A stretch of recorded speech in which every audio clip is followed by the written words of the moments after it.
Assalomu alaykum hurmatli talabalar. Bugun sizlar bilan xalqaro xususiy huquq fanidan men Namozov Husan Ahmadovli Termiz davlat universiteti yuridik fakulteti jinoyat huquqi va fuqarolik protsessi kafedrasi o'qituvchisi mazkur fan yuzasidan birinchi ma'ruza mashg'ulotimizni boshlaymiz. Demak, bugungi birinchi ma'ruza mashg'ulotimiz xalqaro xususiy huquq tushunchasi, mohiyati va uning manbalariga to'xtalib o'tamiz.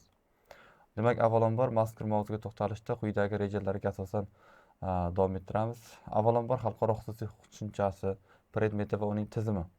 Shuningdek, xalqaro xususiy huquq manbalari va o'z navbatida xalqaro xususiy huquq va xalqaro ommaviy huquqning qiyosiy tahlili, normalarni bir xillashtirish tartibi va xalqaro xususiy huquqda huquqiy tartibga solish metodlari va shuningdek huquqiy rejimlarning turlari hamda taraflar xohish irodasi erkinligi prinsipiga to'xtalib o'tamiz. Demak, ushbu rejalarga asosan ma'ruza mashg'ulotimizni boshlaymiz. Avvalambor, mana xalqaro xususiy huquq nima? Demak, xalqaro xususiy huquq bu chet el yoki xalqaro element bilan murakkablashgan fuqarolik huquqiy munosabatlarni tartibga soluvchi. Demak, mazkur munosabatlarga mana aytaylik, mehnat munosabatlari, vorislik munosabatlari, ashyoviy mulk, hisob-kitob, oilaviy munosabatlarni demak tartibga soluvchi alohida huquq tarmog'i hisoblanadi. Biz bilamizki, mana umum yurisdiksiya fanlari sifatida o'tiladi, ya'ni fuqarolik huquqi. Fuqarolik huquqidan asosiy farqi xalqaro xususiy huquqni. Demak, xalqaro xususiy huquqda avvalambor demak subyektlar turli xil davlatlarning fuqarolari yoki yuridik shaxslar, ayrim holatlarda esa davlat ham mazkur fanni subyekti hisoblanadi va shu jihatdan ham bu fuqarolik huquqidan farq qiladi. O'z navbatida mazkur fanni predmeti demak chet el elementi bilan murakkablashgan xususiy huquqiy munosabatlarning xususiyatlari va ushbu tartibga solishning metodi, ya'ni usuli hisoblanadi. Demak, mazkur munosabatlarga quyidagi munosabatlarni kiritish mumkin. Birinchi navbatda tashqi savdo, ishlab chiqarish, qurilish, montaj, pudrat, xizmat ko'rsatish va boshqa sohalarni kiritish mumkin. Bundan tashqari moliyaviy, kredit masalalari, hisob-kitob masalalari, komissiya, sug'urta, tijorat masalalari demak mazkur fanni asosiy tartibga soluvchi munosabatlardan biri hisoblanadi. Va o'z navbatida fan texnika sohalari, intellektual mulk obyektlarini xalqaro huquqiy himoya qilish va bundan tashqari O'zbekiston va chet el fuqarolarining nikohdan o'tishi, vasiylik va homiylik, bola fuqaroligini tayinlanishi, shaxsiy mulkiy munosabatlarga asoslangan boshqa munosabatlar demak mazkur fanni asosiy tartibga soluvchi munosabatlar doirasiga kiritishimiz mumkin bo'ladi. Shuningdek, xalqaro xususiy huquqni manbalariga to'xtaladigan bo'lsak, bu fanni manbalari demak 4 ta asosiy kategoriyadan iborat. Demak, birinchisi ichki normativ huquqiy hujjatlar. Bilamizki, har bitta davlatni demak xususiy huquqiy munosabatlarni tartibga soluvchi o'zining ichki normativ huquqiy hujjatlari bor. Misol uchun O'zbekiston Respublikasida fuqarolik kodeksi, oila kodeksi, mehnat kodeksi, havo kodeksi misol uchun xalqaro tashlar yuzasidan va boshqa ichki normativ hujjatlarni kiritish mumkin bo'ladi. Va ikkinchi eng asosiy manbasi bu xalqaro shartnomalar. Demak, xalqaro shartnomalar bilamiz, bu davlatlar o'rtasida yozma shaklda tuziladigan, xalqaro huquq normalarini o'z ichiga olgan, demak, xalqaro munosabatlarni ishtirokchi davlatlarning huquq va burchlarini belgilash yo'li bilan tartibga soladigan xalqaro bitim hisoblanadi.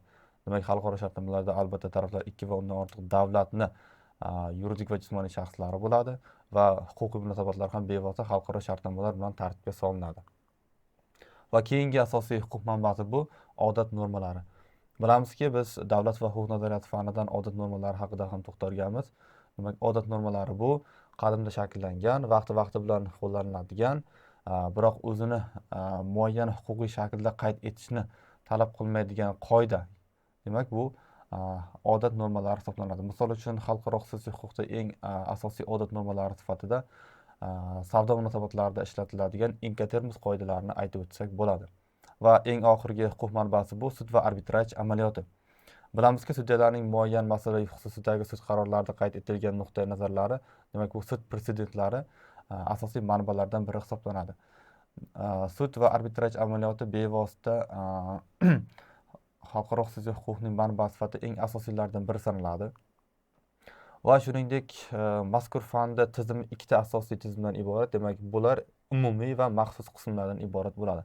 Demak, biz mazkur fanni umumiy qismida bevosita xalqaro xususiy huquqning manbalari, mazkur fan tushunchasi, prinsiplari va kollizion normalar tushunchasi, bundan tashqari huquqiy rejim turlaridan biri sanalmish milliy rejim va eng ko'p qulaylik berish rejimi kabi ta'limotlar, shuningdek o'zrolik prinsipi, bundan tashqari chet ellik yuridik shaxslar va chet el fuqarolarining maqomi kabi munosabatlar ham mazkur fanning umumiy qismida o'rganib o'tiladi.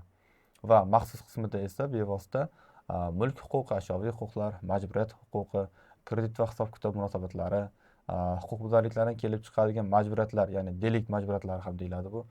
Bundan tashqari, demak, intellektual mulk huquqi, oila vorislik huquqi, kiber huquqni kollizion masalalari va boshqa munosabatlar, demak, maxsus qismda o'rganiladigan asosiy munosabatlar doirasiga kiritishimiz mumkin. Demak, endi o'z navbatida xalqaro xususiy huquq va xalqaro ommaviy huquq fanini farqlab o'tadigan bo'lsak, demak, bu yerda asosiy birinchi farqi tartibga solish predmetiga ko'ra. Demak, xalqaro ommaviy huquq bilamizki, siyosiy munosabatlarni tartibga soladi. Xalqaro xususiy huquq esa o'z nomidan aytib turibdiki, fuqarolik huquqiy, ijtimoiy va maishiy munosabatlarni tartibga soladi. Ikkinchi navbatda subyektiga ko'ra. Demak, xalqaro ommaviy huquqda subyekt albatta davlatlar, transmilliy korporatsiyalar va boshqa katta tashkilotlar bo'lishi mumkin. Ammo esa xalqaro xususiy huquqda asosiy subyektlar, demak, turli xil davlatlarni, yuridik va jismoniy shaxslari, ba'zi o'rinlarda esa davlat ham mazkur fanni subyekti hisoblanishi mumkin. Va bundan tashqari nizolarni hal qilish tartibiga ko'ra ham farq qiladi. Demak, xalqaro ommaviy huquqda nizolar diplomatik usullarda hal qilinadi. Xalqaro xususiy huquqda esa nizolar albatta fuqarolik huquqi kabi sud va arbitrajda da'vo berish yo'li bilan hal qilinadi. Shuningdek, xalqaro xususiy huquq normalarining tabiati va uning huquq tizimidagi o'rniga to'xtaladigan bo'lsak, demak, xalqaro xususiy huquq fani o'z navbatida fuqarolik huquqi, oila huquqi, mehnat va fuqarolik protsessual huquqi kabi fanlarni o'z ichiga oladi. Demak, bu yerda asosiy farq subyektlar albatta xalqaro tushunchasi qo'shilgani sababli turli xil davlatlarning yuridik va jismoniy shaxslari hisoblanishi bilan, demak, bu fanlarga juda yaqin soha hisoblanadi. Shuningdek, demak, xalqaro xususiy huquqda bir xillashtirish degan tushuncha mavjud. Unifikatsiyalash deb ham ataladi bu. Demak, bu davlatlar bilan xalqaro shartnomalar tuzish orqali yagona andozadagi bir xillashtirilgan moddiy huquqiy va kollizion normalarni yaratish hisoblanadi. Demak, bir xillashtirilgan normalar tarkibiga biz o'z navbatida Bustamante kodeksini keltirishimiz mumkin. Demak, mazkur kodeks o'z nomi bilan Kuba yuristi ismi bilan bog'liq hisoblanadi va o'z navbatida bu kodeks 437 ta moddadan iborat. Ushbu kodeksni, demak, 6-chi Pan Amerika konferensiyasida qabul qilingan bo'lib, Markaziy va Janubiy Amerikaning 15 ta davlati ushbu kodeksni ratifikatsiya qilgan hisoblanadi. Va shuningdek, xalqaro xususiy huquqning manbasi sifatida xalqaro shartnomalarning alohida turlarini sanab o'tishimiz mumkin. Misol uchun, bulardan eng keng tarqalganlaridan biri xalqaro oldi-sotdi shartnomalari yoki xalqaro iqtisodiy shartnomalar, chet el investitsiyalariga oid shartnomalar yoki xalqaro ko'lamda yuk va yo'lovchi tashishga oid bir qancha konvensiyalarni ko'rib o'tishimiz mumkin. Endiga navbat, demak, kollizion norma tushunchasi nima? Xalqaro xususiy huquqda eng asosiy masalalardan biri bu kollizion norma. Demak, kollizion norma bu tegishli huquqiy munosabatlarga nisbatan qaysi davlatning huquqini qo'llash kerakligini belgilab beruvchi norma hisoblanadi. Ya'niki, aytaylik, turli xil davlat fuqarolari o'rtasida xususiy huquqiy munosabatlar bo'yicha muammo yuzaga keladigan bo'lsa, mazkur muammoni hal qilishda qaysi normani qo'llash kerakligini bizga ko'rsatib beruvchi, unga havola qiluvchi norma, demak, kollizion norma hisoblanadi. Demak, kollizion normalarni tartibga solishda, demak, kollizion bog'lovchilarning o'rni ham beqiyos. Ulardan eng keng tarqalganlari, demak, quyidagilar. Birinchisi lex personalis, ya'ni jismoniy shaxsning shaxsiy qonuni. Bundan tashqari lex patriae, ya'ni fuqarolik qonuni yoki lex soviatus, yuridik shaxsning shaxsiy qonuni, lex res vitae, ashyo turgan joy qonuni va boshqa bir qancha kollizion bog'lovchilarga ham to'xtalib o'tishimiz mumkin. Demak, bu o'z navbatida xalqaro xususiy huquqdagi eng asosiy kollizion bog'lovchilar sifatida e'tirof etiladi. Demak, keyingi slaydlarda bularning ba'zilariga ham to'xtalib o'tamiz. Misol uchun mana lex personalis, ya'ni jismoniy shaxsning shaxsiy qonuni. Demak, shaxsiy qonun bu jismoniy shaxsning huquqiy maqomini, uning fuqarolik huquq layoqati va muomala layoqatini, shaxsiy huquqlari hajmini, misol uchun ismga, undan foydalanish va uni himoya qilishga bo'lgan huquqini yoki oila nikoh munosabatlari, vasiylik va homiylik, vorislik huquqiy munosabatlarini va boshqa shu kabi sohalarni belgilab beradi. Undan keyingi o'rinda, demak, yuridik shaxsning shaxsiy qonuni, ya'ni lex soviatus, ya'ni yuridik shaxsning shaxsiy qonuni deganda xalqaro xususiy huquqda quyidagi tushunchalarni bilishimiz mumkin. Birinchi navbatda yuridik shaxs sifatidagi tashkilotning huquqiy maqomi va yuridik shaxsning tashkiliy huquqiy shakli. Demak, yuridik shaxsning nomiga qo'yiladigan talablar, u tashkil etilgan joy, ta'sis etilgan joy va boshqa munosabatlarni demak yuridik shaxsning shaxsiy qonuni sifatida e'tirof etiladigan asosiy masalalarga kiritishimiz mumkin bo'ladi. O'z navbatida yuridik shaxsning shaxsiy qonunini belgilashda bir qancha nazariyalar mavjud. Misol uchun bularda eng keng tarqalgani demak inkorporatsiya doktrinasi, ekspluatatsiya markazi doktrinasi, o'troqlik nazariyasi va nazorat doktrinasi hisoblanadi. Aytaylik, mana inkorporatsiya doktrinasiga ko'ra yuridik shaxsning ta'sis etilgan joyi uning shaxsiy huquqini, ya'ni shaxsiy statusini belgilab beradi. Ya'ni yuridik shaxs qaysi hududda ta'sis etilgan, ya'ni ro'yxatdan o'tgan bo'lsa, demak ushbu joy yuridik shaxsning shaxsiy qonuni hisoblanadi.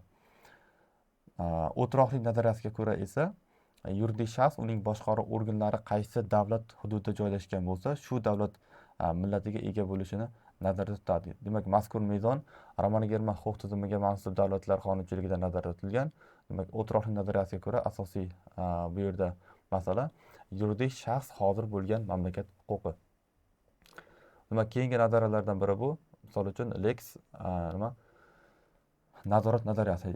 Ya'ni nazorat nazariyasi eng qadimgi nazariyalardan biri hisoblanadi. Bilamizki, jahon urushlaridan keyin bir qancha davlatlar turli xil yuridik shaxslar hisoblangan davlatlarni, tashkilotlarni bosib olgandan keyin uni o'zining hududida turib boshqargan, ya'ni kontrol qilgan. Bu demak o'z navbatida o'sha nazorat nazariyasini keltirib chiqargan. Misol uchun yana bir kollizion bog'lovchilardan biri bu Lex Loci Contractus, ya'ni shartnoma tuzilgan joy qonuni.